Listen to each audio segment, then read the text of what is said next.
Hi, I'm Chef Robert Bennett of Classic Cake, and this is your Fox Food Bite. Today we are making orange cranberry bundt cake. This is one of my favorite cakes to make this time of year. Now let's get started. First thing, you want to butter and flour a 10-inch bundt pan. Here I have 2½ cups all-purpose flour.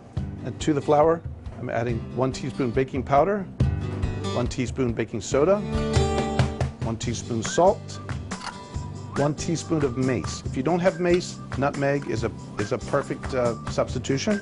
And then just stir them together with a dry whisk. Just helps combine them. Now to the mixer, I'm going to add 6 ounces of unsalted butter. I have 1½ cups of sugar. I'm going to get this creaming with a paddle attachment. I like these paddles that have the rubber edges on them, so you don't even have to scrape down your bowl. It does the scraping for you. While this is creaming, I want to prepare my orange. It's a nice navel orange.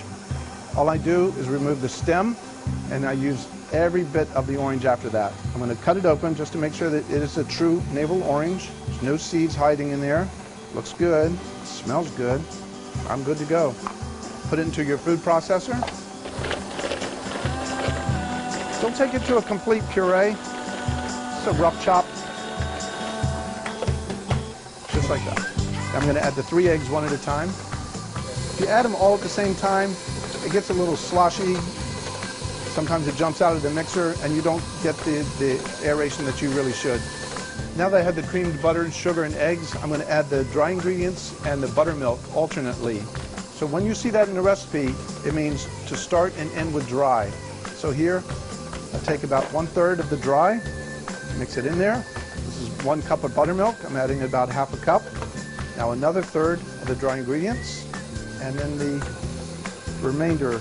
Make sure your buttermilk is at room temperature, and then the remainder dry ingredients.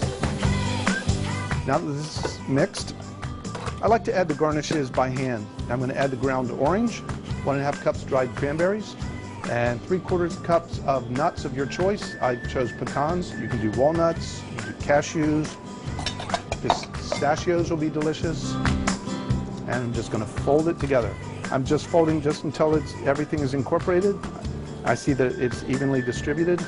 That's it.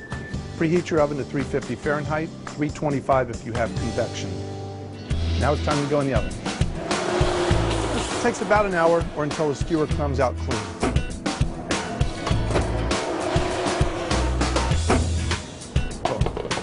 Now at this point, you want to let it rest for maybe a good 20 minutes at least before you turn it out. So this has been cooling for about 20 minutes. You do want to turn it out while it's a little bit warm so it won't have a tendency to stick to the pan. You can eat it as is, put a little powdered sugar over it. I decorated this one with some cream cheese frosting, some candied orange peel, pecans, some dried cranberries.